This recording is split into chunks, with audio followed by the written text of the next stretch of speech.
Sword and Fairy Together Forever review. Hello beautiful people, in this video, we will talk about Sword and Fairy Together Forever game review. Sword and Fairy Together Forever is a straightforward action RPG based on Chinese mythology.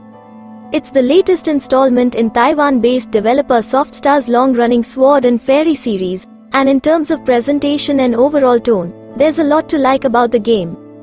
But when it comes to actually playing through this 30-hour or so adventure, genre enthusiasts may be left feeling unfulfilled. The title's very linear in structure as the plot whisks you from one isolated location to the next. Some larger environments allow for exploration, but there's little to discover outside of by-the-numbers side quests and extra combat encounters.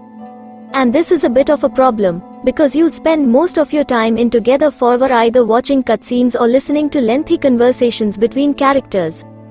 Indeed, the gameplay, that is, the combat and exploration to non-interactive scene ratio is heavily weighted towards the latter, sometimes to the point where it almost feels like you're watching a movie.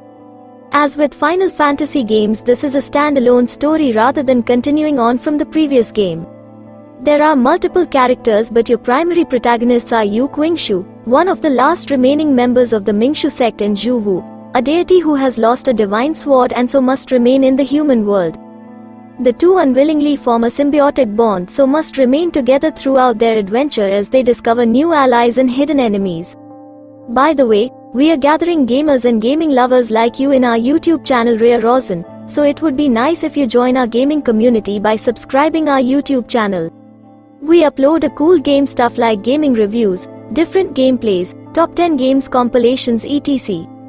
To be fair, some of the cutscenes are rather spectacular. It's clear that a lot of time and effort has been put into telling a cinematic story, complete with some excellent choreography and impressive direction. It's just a shame that such flamboyance seemingly comes at the expense of longer gameplay scenarios. One early portion of the title is a prime example, in which you're presented with a boss battle that lasts around 30 seconds, and it's bookended by cutscenes that stretch over 5 minutes each way. It's a pacing issue that starts to grate, because Sword and Fairy's combat system is reasonably fun, basic, but enjoyable. It's built around your standard light and heavy attacks, tied to a generous dodge button and special techniques. Character animations are elegant, movement is responsive, and the enemy designs are generally fantastic. But if you're an action aficionado, you'll probably find it all a touch too easy, even on the game's hardest difficulty setting. As mentioned, that dodge button is highly evasive, and you'll see your foe's attacks coming from a mile away. There were only a couple of encounters throughout the entire game that gave us trouble, and even then, we were so stocked on healing items that any incoming damage was of little consequence. Now, we are not saying that easier combat systems are bad, but given the title's gameplay imbalance, we think that more demanding encounters could have gone a long way. Having said that, unlocking new moves and watching your heroes lay waste to monsters is still a highlight of the experience. Each party member has their own fighting style, which helps keep things fresh, and figuring out the best ways to utilize your abilities gives you something to think about when the enemies themselves don't pose much of a threat. Because Sword and Fairy's mostly fun combat is forced to take a backseat, you would hope that the game's story goes above and beyond, but it's annoyingly hit and miss. There's no doubt that its best moments come from its main characters, and the relationships that they forge. In particular, the romantically tinged interactions between outgoing teenage spirit maiden Yu and aloof deity warrior Zhu Wu are endearing from beginning to end. There's good character chemistry here, and it's often explored in charmingly comedic fashion. It's admittedly more difficult to care about the overall plot, even though its origins are rooted in intriguing myth and legend. Things aren't quite right in the human realm, with powerful demons attempting to upset the peace, and it's down to you and the gang to sort everything out. It's predictable stuff, both in premise and execution, although there are a couple of plot points that had us surprisingly hooked towards the end. There is one big problem with Together Forever's storytelling, though, and it's not necessarily the game's fault. Indeed, the English localization is not good. The translated script is often awkwardly written, with broken English and odd phrases making dialogue difficult to read and understand. The game's voiced in Chinese, it should be noted.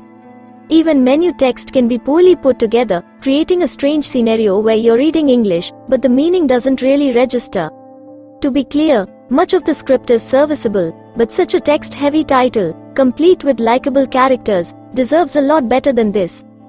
When you're not in combat, you'll be doing one of three things: watching cutscenes, running to the next cutscene, or side quests. There are a lot of long cutscenes here, and you'll often finish a cutscene only to walk forward for a few seconds and encounter another one, which is a pet peeve of mine. The more in-depth ones are well done, but you'll also get heavy talking scenes where the characters are just stood there. The main issue, besides their length and frequency, is that the translation is clumsy.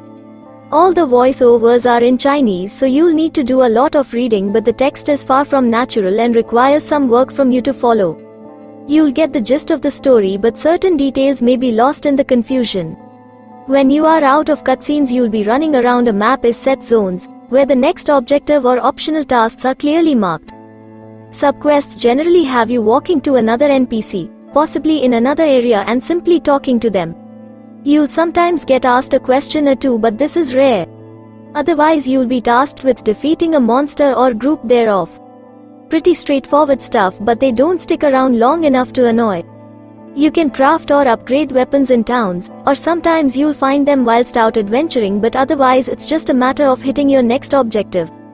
It's a very linear game, which I don't necessarily mind, but beyond deciding who you control whilst in combat, and each character does play sufficiently different, there's not much player agency.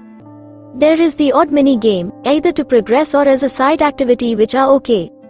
The main two are a rock, paper, scissors card battler and a platform mini-game, which is doable but a little awkward thanks to the camera. In fact, the camera isn't great throughout. In combat it struggles to keep the action well centered. The lock-on is actually really bad, but you get used to it, and it gets caught up on walls in tight spaces. Sword and Fairy, Together Forever won't satisfy everyone. Action enthusiasts will be disappointed in how underutilized the combat system is, and those looking for a lovingly crafted story will have to stomach an especially poor English localization. But even with its obvious flaws, Together Forever has undeniable charm in its endearing characters and elegant presentation. An enjoyably breezy RPG, if you can keep your expectations in check. Sword and Fairy, Together Forever takes the series in a slightly different direction with action combat, and it mostly works. There are a lot of cutscenes and they go on for some time, which will put off some, and the linear nature of progression won't be to everyone's tastes.